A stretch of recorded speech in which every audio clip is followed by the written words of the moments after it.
दोस्तों नमस्कार, मैं हूं शैलेंद्र सिंह और आप देख रहे हैं हमारा यूट्यूब चैनल शब्द शब्द शैलेंद्र सिंह। आज हमारे साथ हैं डाइटिशियन अर्चना सिन्हा जी, जो पीजीआई में पोस्टेड हैं। उन्होंने डाइटिशियन का कोर्स किया है। क्या उनकी विशेषज्ञता है, उस पर आज हम बात करेंगे। और डाइट कितनी तरह की होनी चाहिए जो खासतौर से बीमारियों में लड़े, और अलग अलग बीमारियों में किस तरीके की डाइट होनी चाहिए, इस पे भी हम बात करेंगे। एक जनरल लोगों को क्या डाइट चाहिए उसके बारे में भी अर्चना जी बताएंगी। अर्चना जी, बहुत बहुत आपका स्वागत है। धन्यवाद आपका, अपने इस प्रोग्राम में मुझे आमंत्रित किया। अर्चना जी, थोड़ा सा पहले अपने बारे में बताइए, कैसे आपने डाइटिशियन का कोर्स किया, पढ़ाई की और जॉब में आई। मैं ये बताना चाहूँगी, मैंने BHU से फूड एंड न्यूट्रिशन से पोस्ट ग्रेजुएशन डिग्री ली हुई है। उसके बाद मैंने अपनी इंटर्नशिप डाइटिशियन की, जो इंटर्नशिप 6 मंथ की है, वो मैंने SGPGI लखनऊ से की। उसके बाद मैं एक मल्टीनेशनल कंपनी में एज अ रीनल डाइटिशियन मैंने काम किया था 2 साल। और एक हॉस्पिटल से मैं बनारस में ही, एक ओपेल हॉस्पिटल है, वहाँ पे मैंने नेफ्रोलॉजी, कार्डियोलॉजी और सभी सुपर स्पेशलिटी में काम किया। उसके बाद यहाँ पर मैंने SGPGI में एज अ डाइटिशियन मैंने 2007 में ज्वाइन किया। तब से मैं यहाँ पे कार्यरत हूँ। अच्छा, किस डिपार्टमेंट, हार्ट डिपार्टमेंट में हैं? हाँ, अभी मैं कार्डियोलॉजी में पोस्टेड हूँ। अच्छा, तो एक जैसे जनरल अवेयरनेस के लिए कि किस तरीके की डाइट लोगों को लेना चाहिए जिससे कि वो बीमारियों से दूर रहें।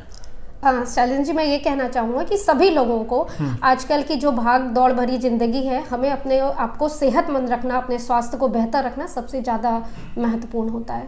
और हम सभी जानते हैं कि हमारा रहन सहन, हमारा खान पान जो है हमारी सेहत को सबसे ज़्यादा प्रभावित करता है। तो ये बहुत ज़रूरी है कि हम बीमारियों से बच के रहें। उसके बचाव का एक ही तरीका है कि हम संतुलित आहार लें। अब सबसे महत्वपूर्ण प्रश्न ये होता है कि एक संतुलित आहार क्या है। तो एक संतुलित आहार, अगर हम आम बोलचाल की भाषा में बात करें, तो एक ऐसा आहार है जिसमें सभी प्रकार के जो हमारे पोषक तत्व होते हैं, जैसे प्रोटीन है, कार्बोहाइड्रेट है और फैट है, उचित अनुपात और उचित मात्रा में हो। इसके साथ ही जो हम सूक्ष्म पोषक तत्व जिनको हम इग्नोर करते हैं, जिनके बारे में नहीं सोचते हैं, लेकिन क्योंकि ऊर्जा नहीं देते तो लोगों को लगता है उतने महत्वपूर्ण नहीं है, लेकिन वो हमारे लिए बहुत ज़्यादा महत्वपूर्ण होते हैं। रोगों से बचाने के लिए हम जो भी हमने कैलोरीज, प्रोटीन, फैट, कार्बोहाइड्रेट ले रहे हैं, वो पूरी तरह से हमारी बॉडी में अच्छी तरह से कार्य कर पाए। इसके लिए विटामिन, मिनरल्स और कुछ एक बायोएक्टिव कंपाउंड्स होते हैं। हम बात करते हैं एंटीऑक्सीडेंट्स होने चाहिए और फाइटोकेमिकल्स होने चाहिए, अन्य ऐसे पदार्थ होने चाहिए जो हमें बीमारियों से रोकथाम करें। तो यदि एक ऐसा आहार हम ले रहे हैं जिसमें सभी प्रकार के सूक्ष्म पोषक तत्व और जो हमारे मैक्रोन्यूट्रिएंट्स हैं, यानी कि प्रोटीन अच्छी मात्रा में है, कार्बोहाइड्रेट अच्छी मात्रा में है, वसा ठीक मात्रा में है, तो हम बीमारियों से बच सकते हैं। हमें ध्यान रखना है कि उचित अनुपात और उचित मात्रा में एक आहार में होने चाहिए। इसके कोई प्लेट का जिक्र आप कर रही थी कि कैसी प्लेट होनी चाहिए खाने की। हाँ, अब बात आती है हेल्दी प्लेट। आम इंसान कैसे समझे, हर इंसान डाइटिशियन तक नहीं पहुंच पाता, तो वो कैसे समझे कि जो आहार हम ले रहे हैं वो संतुलित है। एक बड़ा साधारण से तरीका है जो हमारी NIN, national institute of nutrition, ICMR ने एक मॉडल थाली दी है। थाली बहुत बड़ी ना हो, 8-9 इंच की थाली है। उससे जब हम खाने बैठे तो हम देख लें कि जो हमारी भोजन थाली हम ले रहे हैं, प्लेट ले रहे हैं, उसका आधा हिस्सा सब्जियों और फल से भरा होना चाहिए। अब बात आती है फल, तो लोग सोचने लगते हैं मैडम कीवी खा लें, ड्रैगन फ्रूट ले लें, क्योंकि वो महंगा है, तो हमें जो आहार की गुणवत्ता है उसको कभी हमें जो है महंगे से या पैसे से कभी भी हमें परिभाषित नहीं करना है। तो हमारे जो भी सीजन के फल हैं, जो भी आपके सीजन में है, आपके एरिया में लोकली अवेलेबल है, यानी ऋतु फल जिन्हें हम कहते हैं, ताजे हों, आपके एरिया में आसानी से उपलब्ध हों और वो जितने आर्टिफिशियली कलर्ड नहीं हो, मतलब प्राकृतिक रूप से जितने रंगीन और चमकदार होंगे उतने ही पोषण से भरपूर होंगे। और सभी तरह की सब्जियां। अब सब्जियों की बात आती है तो हम आलू, अरवी, शकरकंद को हम सब्जियों में ना रखते, उन्हें स्टार्च वाले में, जिसके बारे में हम बात करेंगे। सब्जियों से मतलब है जितनी सीजनल सब्जियां आपके मौसम में अवेलेबल हैं, आपके एरिया में लोकली अवेलेबल हैं। साग का मौसम है तो अच्छी मात्रा में साग अवेलेबल हो, ये कम से कम आपकी आधी प्लेट्स इनसे भरी होनी चाहिए। यानी हमारी गाइडलाइंस कहती है हमें 400 से 500 ग्राम सब्जियां और फल डेली लेना है, जिसमें आसानी से अगर हम 300 350 ग्राम सब्जियां, साग है, लौकी, कद्दू, तुरई जैसी सीजनल सब्जियां हैं और 100-150 ग्राम एक छोटा क्रिकेट बॉल साइज जितना सीजनल फल, आपके बेर अवेलेबल है, आप बेर लीजिए, जामुन, सेब, अमरूद, नाशपाती, कीनू, जो आसानी से उपलब्ध फल हैं मौसम में। हमें कोल्ड स्टोरेज वाले फलों के पीछे ना भाग के हमें नॉर्मल जो फल हैं उन्हें लें। 1/4 हिस्सा भोजन थाली का प्रोटीन से भरा होना चाहिए। जैसे कि हम देखते हैं कि भारत में जो सर्वे किया गया उसमें देखा गया कि प्रोटीन की मात्रा हमारे आहार में बहुत कम होती है, तो हमें प्रोटीन हर मील में जरूर शामिल करना है। तो भोजन थाली का 1/4 हिस्सा प्रोटीन, यानी अगर शाकाहारी हैं तो आप दालें हैं, दलहन हैं, सूखी बीन्स हैं, हरी बीन्स हैं, सोयाबीन, राजमा, छोला, इनसे परिपूर्ण कर सकते हैं। दूध और दूध से बने पदार्थ जैसे छेना है, पनीर है, इन चीज़ों का सेवन कर सकते हैं जो कि वसा रहित हो, ये ध्यान रखना है। और यदि आप मांसाहारी हैं तो आप उसमें अंडा शामिल कर सकते हैं, मुर्गा या मछली जो है या इस तरह की चीज़ों को शामिल कर सकते हैं। अब 1/4 हिस्सा जो है कार्बोहाइड्रेट होना चाहिए, क्योंकि हमारी भारतीय भोजन थाली का एक अहम हिस्सा होता है। अब कार्बोहाइड्रेट की हम बात करेंगे तो आजकल लोग भाग रहे हैं मैदा युक्त आहार से या जो सरल कार्बोहाइड्रेट है, तो मैं कहना चाहूँगी कि अपने भोजन में जो कार्बोहाइड्रेट उसका आधे से ज़्यादा हिस्सा हमारे जटिल कार्बोहाइड्रेट, मतलब ऐसे कार्बोहाइड्रेट जो हमें ऊर्जा तुरंत नहीं देते हैं, धीरे धीरे देते हैं, रेशे से युक्त होते हैं, विटामिन मिनरल से युक्त होते हैं, तो शुगर नहीं बढ़ाते हैं, आपको सटाइटी देते हैं, मतलब आप संतृप्त महसूस करते हैं, तो बार बार भूख लगने जैसी भी चीज़ें नहीं होती हैं। जिसमें आप चोकर वाला आटा है ये शामिल कर सकते हैं, साबुत अनाज। दूसरी बात होती है, अब हम सभी बात करें कि इस 2023 को millet year of the millet वर्ष के रूप में घोषित किया गया है। इसलिए किया गया है कि हमारे जो मोटे अनाज थे जिन्हें हम भूल चुके हैं, जैसे बाजरा है, रागी है, ज्वार है, इन चीज़ों को फिर से हमें अपने भोजन में लाना है, किसी न किसी रूप में सम्मिलित करना है। तो आप देख लो, आधी भोजन थाली फल और सब्जियों से, 1/4 प्रोटीन से और 1/4 जटिल कार्बोहाइड्रेट जिसमें वरीयता दें उस तरह की होनी चाहिए।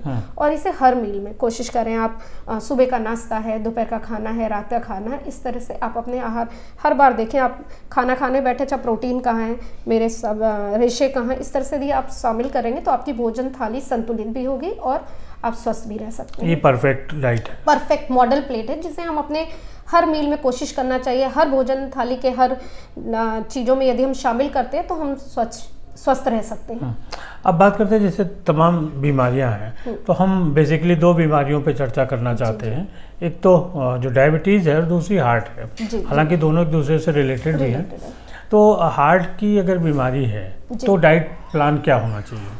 हाँ, सबसे पहले तो मैं ये कहना चाहूँगी सुरक्षा ही बचाव है। यदि हमें हृदय रोग और जो भी गैर संचारी रोग आजकल हैं, जैसे डायबिटीज़ है, ब्लड प्रेशर है, हृदय रोग की बात हम उस पर बातें कर रहे हैं, तो हमें एक संतुलित आहार जैसा बताया उस तरह के खाने को हमें अपने भोजन में शामिल करना है। और 3 मील्स का मतलब है सुबह का नाश्ता 8-9 बजे तक, दोपहर का खाना 1-1:30 बजे तक और रात का खाना 8-9 बजे तक। इनके बीच में हमें 2 छोटे आहार जो 11 बजे तक आप कुछ फल, सीजनल फल, खीरा ऐसे कुछ शामिल कर सकते हैं और 4-5 बजे तक ऐसे छोटे स्नैक्स ले सकते हैं। और जल, हमें हाइड्रेट अच्छे से रहना है। आहार में हमें सलाद को एक इंटीग्रल पार्ट बनाना, मतलब एक महत्वपूर्ण हिस्सा होना चाहिए, जो कि यूजुअली हम नहीं करते हैं। सुबह का नाश्ता लोग भागते भागते, सबसे ज़्यादा हम कहते हैं ब्रेकफास्ट जो हमारे दिन की सबसे महत्वपूर्ण हिस्सा आहार का होता है, जिसे हम यूजुअली आप देखेंगे भाग दौड़ है, आप ऑफिस को निकल रहे हैं, स्कूल को बच्चे निकल रहे हैं, ज़्यादातर वही एक मील होती है जो स्किप होती है, तो ज़रूर करना है। दूसरी बात होती है कि हमें अपने भोजन में जो वसा की मात्रा है और नमक की मात्रा है नियंत्रित रखनी है। तो कोशिश करनी चाहिए कि प्रति व्यक्ति प्रति माह 400-500 ml से ज़्यादा तेलों की जो हमारे भोजन में उसकी शामिल ना करें। मतलब 10 से 15 ml तक ऑलमोस्ट एक व्यक्ति ले सकता है।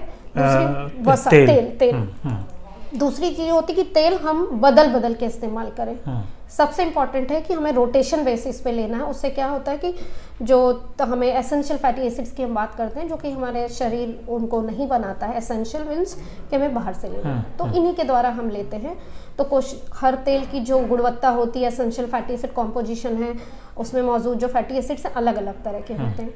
जैसे हम भारतीय सिनेरियो की बात करें तो नॉर्थ इंडिया की अगर हम बात करते हैं, सरसों का तेल अच्छा होता है और बाकी तेल आप बदल के इस्तेमाल करें। नमक की मात्रा सीमित करनी है, मीन्स पूरे दिन में 5 ग्राम, यानी एक छोटा चाय, वो भी लेवल टीस्पून, ऐसे नहीं हो, लेवल टीस्पून 5 ग्राम से ज़्यादा नहीं होनी चाहिए, चाहे हम हृदय रोग की बात करें चाहे डायबिटीज़ की बात करें। और दूसरी बात होती है कि हमने बात की आहार कैसा होना चाहिए, हमने बात की कि नमक की मात्रा कम, तेल की मात्रा कम। दूसरी चीज़ें होती है किस प्रकार का तेल इस्तेमाल करना है। तो ट्रांस फैट्स या सैचुरेटेड फैट्स जो हम कहते हैं, जो खराब प्रकार के वसा हैं, यानी हमें बहुत अधिक मात्रा में डालडा, घी वगैरह इस्तेमाल नहीं करना चाहिए, मक्खन है, ये सब बहुत ही नियंत्रित मात्रा में करें। और सबसे जो खराब तरह के जो हृदय रोग के लिए माने जाते हैं ट्रांस फैट्स।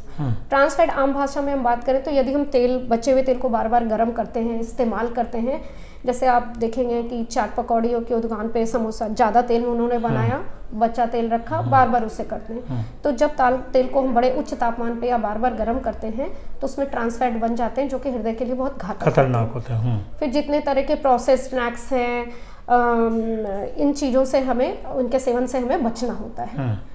यदि हम इस तरह से करते हैं, पर व्यायाम को नियमित रूप से सैर करें, ये भी बहुत ज़रूरी है कि किसी ना किसी रूप में 30 से 45 मिनट को किसी तरह का व्यायाम अपने रूटीन में शामिल करना है। यदि आप रोज़ नहीं कर पा रहे हैं तो कोशिश करें एटलीस्ट 5 से 6 दिन आप इनको जरूर करें। एटलीस्ट आप कुछ नहीं कर सकते तो आप चल लीजिए, थोड़ी स्ट्रेचिंग एक्सरसाइजेस कर लिए। प्लस तन के स्वास्थ्य के साथ मन का स्वास्थ्य भी बहुत इम्पॉर्टेंट है। तो उसके लिए ज़रूरी है कि किसी तरह का योगा है, मेडिटेशन है, इस तरह की जो भी चीज़ें आपको पसंद है आप अपने रूटीन में शामिल कर सकते हैं, उनको भी शामिल करें। अच्छा, अब जब डायबिटीज़ की बात आती है तो वहाँ क्या क्या डाइट करनी चाहिए?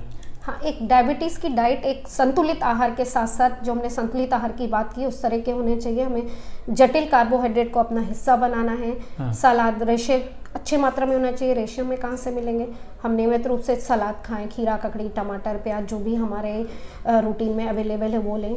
छिलके वाली दालें हफ्ते में, अगर हमने कहा कि 4-5 दिन मैंने अरहर की दाल ली तो कोशिश करें कुछ ना कुछ दिन आप किसी रूप में खड़ी मूंग, खड़ी मसूर, ऐसे दालों को, या स्प्राउट्स है उसकी दाल बना के इस्तेमाल कर सकते हैं। मिलेट्स की बात हम कर रहे थे कि मोटे अनाज के साथ साथ हमें मोटे अनाज को हम गेहूं पे ही निर्भर ना रखें, इनको भी अपने डाइट का हिस्सा बनाएं। और हम सरल कार्बोहाइड्रेट है, गुड़, जैम, जेली, शहद, मिठाइयाँ, ये सब के सेवन से बचें। और हमें 3 मील्स, यानी सुबह का नाश्ता, दोपहर का खाना और रात का खाना, और 2 मील्स, छोटी छोटी मील्स की जो बात की थी वो करना है। हरी सब्जियों को कोशिश करना है 400 से 500 ग्राम के करीब करीब हरी सब्जियां। साग का मौसम है, आप साग शामिल करें, चाहे वो पालक, बथुआ, चालाई साग के रूप में कर सकते हैं, उसे आप पालक दाल में कर सकते हैं, आटा गूंथ के कर सकते हैं। किसी न किसी रूप में हमें अपने भोजन में शामिल करना है। और भोजन के समय और मात्रा निर्धारित करना सबसे अहम हिस्सा होता है एक डायबिटिक डाइट का। कुछ और जो छूट गया हो और आप बताना चाहती हूँ? हमें यही है ना, जैसे हम बात करते हैं कि हम भागदौड़ भरी जिंदगी है, लेकिन अगर हमें इस वक्त के साथ कदम मिलाकर चलना है तो हमें अपने आप को स्वस्थ रखना है। और स्वस्थ रखने के लिए स्वस्थ भोजन, हम पूर्णतः स्वस्थ रहें, बीमारियों से बचे रहें। यदि बीमारी है तो भी उसे कंट्रोल में रखें। उसके लिए बहुत ज़रूरी है कि हम मानसिक रूप से और शारीरिक रूप से स्वस्थ रहें। उसके लिए बहुत ज़रूरी है कि आप एक संतुलित आहार लें, अपने मन को नियंत्रित रखें, किसी न किसी रूप में योगा है, मेडिटेशन है, इस तरह की चीज़ें करें। और नियमित रूप से सैर करना है, किसी न किसी रूप में आपको शारीरिक गतिविधियां करना है। स्क्रीन टाइम की बात करें तो आज की ज़िंदगी में हमारा स्क्रीन टाइम, यानी वीडियो है, टेलीविज़न है, लैपटॉप है, ये सब चीज़ें बहुत बढ़ गई हैं कि कोशिश करें इनके जो टाइम है उसको थोड़ा कम करें, जितना पॉसिबल हो वो कम करें। और किसी न किसी रूप में योगा को करें तो स्वस्थ रहें, सुरक्षित रहें, सबसे इम्पॉर्टेंट है। बहुत शुक्रिया आपका। नमस्कार। आपने इतनी उपयोगी जानकारी दी। दोस्तों आपका भी बहुत शुक्रिया कि आप लोग इतनी लंबे समय तक हम लोग को देख रहे थे। तो इसको फॉलो करिए, जो मैम ने बताया किस तरीके से हमें अपनी डाइट रखनी चाहिए, वो करेंगे तो हम डायबिटीज़ और ब्लड प्रेशर, साथ ही साथ जो उन्होंने हेल्दी थाली की बात की, उसको करेंगे तो आप हर तरह की बीमारियों से बच सकेंगे। शुक्रिया, धन्यवाद।